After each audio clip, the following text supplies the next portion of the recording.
महाराज जी ये प्रश्न काफ़ी सारे ऐसे माता पिताओं का है, इन्हीं का नहीं है, कि जैसे बेटे का शादी किया, अभी बहू आई और फिर बहू बेटे के पक्ष में हो गई या बेटा बहू के पक्ष में हो गया और माता पिता से एक रूखापन।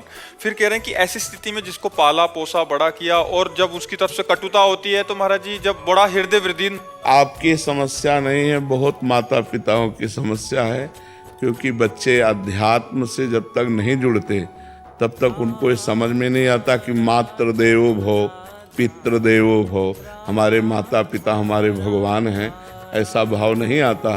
तो स्वार्थ में बुद्धि मलिन हो जाने के कारण अभी तो आप चल पा रहे हैं तो रूखापन है, और जब चल नहीं पाएंगे तो एकदम विरोधी भाव आ जाएगा। जब आप खाट पर शौच करेंगे ना और उनको फेंकनी पड़ेगी ना, तब गालियां खानी पड़ेंगी। कोई विशेष श्रद्धावान अपने ऐसे माता पिता की सेवा कर पाता है, नहीं तो बहू सास को पीट रही है, बेटा माँ पिता को मार रहा है लात डंडों थप्पड़ों से। तो ये जो अध्यात्म विहीन हैं, जिन्होंने शास्त्र स्वाध्याय नहीं किया, जिन्होंने भजन नहीं किया, तो उनके अंदर एक आसुरी बुद्धि पलती रहती है।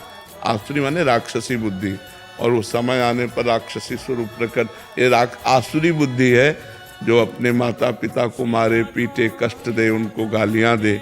दैवी बुद्धि है कि उनके चरण छुए, उनको भगवान की दर्जा दे और उनका पोषण करे। अवस्था जैसे जैसे ढलती जाए तो वैसे दुलार करे, जैसे हमारा दुलार माता पिता ने किया। बेटा और बहू भी तो एक दिन बूढ़े होंगे। हाँ, देखो, अगर हम अपने माता पिता को कष्ट देते हैं तो हमारे जो पुत्र होंगे वो हमको उससे 100 गुना बढ़ के कष्ट देंगे, क्योंकि वो ब्याज भी तो मिलेगा। तो इसलिए नए बच्चों को ये ध्यान रखना चाहिए कि वो भी किसी दिन माता पिता बनेंगे और वो किसी दिन वो भी बूढ़े होंगे। तो अपने माता पिता के साथ असभ्य व्यवहार नहीं करना चाहिए, आसुरी व्यवहार नहीं करना चाहिए। यार, जिस कोख से पैदा हुए उसको तुम लात मार रहे हो, उसकी आरती उतारनी चाहिए। माता तो देवी है और पिता भगवान का स्वरूप है, ऐसा भाव।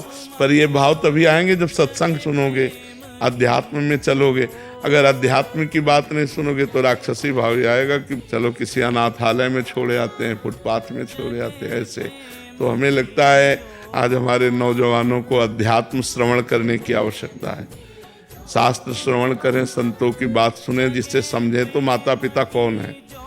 माता पिता की आराधना से भगवान विट्ठल आज जो महाराष्ट्र में विराजमान है, वो माता पिता की आराधना से ही प्रकट हुए।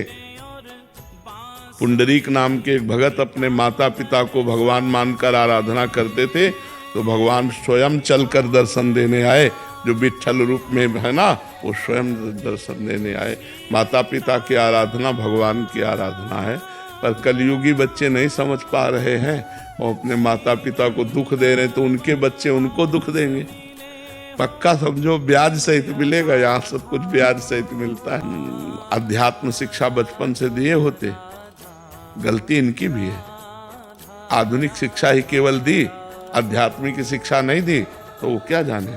अगर ये शुरू से कहते हैं छुओ पैर, प्रातः काल उठ करके रोज मम्मी के पैर छुओ, हाथ जोड़ो, बड़े भाई से हाथ जोड़ो, ये सिखाया गया है। जैसे हम लोग छोटे थे ना, कराग्रे वस्ते लक्ष्मी कर मध्य सरस्वती, बोले हाथ छुओ, धरती के पैर छुओ, चलो अम्मा के पैर छुओ, जाके पिताजी के पैर छुओ, बड़े भाई जैसे ऐसे शिक्षा।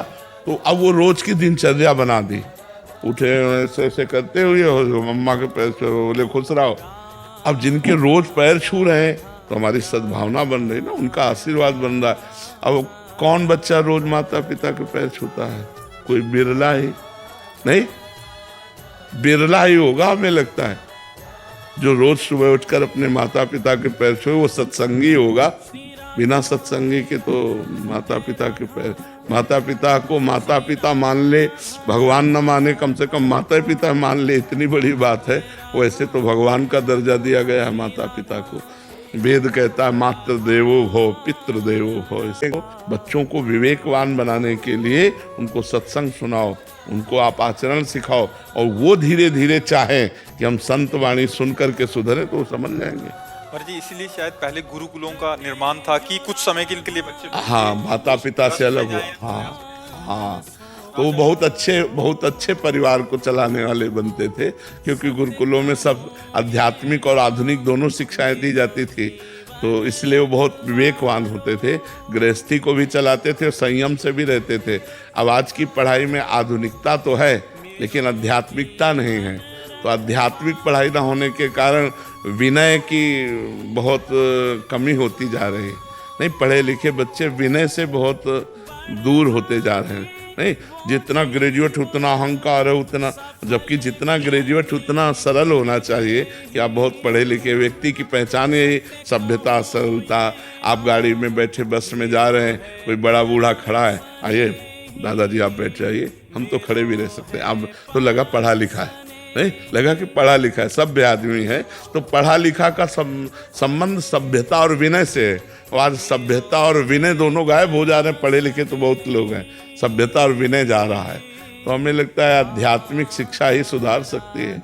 महाराज जी, बट उनको भी ऐसा लगता है कि हमारे जान पे आ रहा है ये सब कुछ करना, कि मतलब बता भी रहे हैं कि हम कि ये इतना करो तब आप करो, आपको नाम जप करना पड़ेगा, बट वो फिर भी नहीं करना चाह रहे। 1-2 दिन करेंगे, फिर हफ्ते बाद फिर फुसला दे, फिर फुसलावे।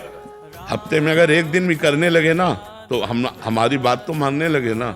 हम 2 दिन करवाएंगे, फिर हफ्ता भर कहने के बाद 3 दिन करवाएंगे। हम धीरे धीरे उनको सतमार्ग में, देखो बच्चों को खिलवाड़ में भजन कराया जाता है। देखो तुम्हारे लिए हम बाल भोग बना रहे हैं, तब तक तुम राधा राधा, अगर राधा राधा बोलना बंद किया तो नहीं मिलेगा। राधा राधा राधा राधा राधा राधा शुरू हो जाएंगे बच्चे हैं, और इसके बाद फिर खेलने लगे राधा राधा राधा राधा राधा, ऐसे मतलब प्यार से दुलार से। आओ हम सब बैठते हैं, देखो भगवान जी की कथा सुना रहे हैं, सुनो चुपचाप बैठो, देखो ये क्या संत कह रहे हैं, सुनो। धीरे धीरे धीरे वो अनजाने में उनका सुधार हो रहा है, वो ना जाने तो भी सुधार हो रहा है। जब गर्भस्थ शिशु प्रहलाद को नारद जी ने उपदेश किया तो समझ में आ गई ना। अभिमन्यु को उपदेश किया अर्जुन जी ने तो चक्रव्यूह तोड़ना गर्भ से जान गए, तो गर्भस्थ शिशु को कितना ज्ञान, वो तो अब बाहर आ चुका है। अगर हम सुनाएंगे तो उसके संस्कार बदलेंगे, उसके भाव बदलेंगे।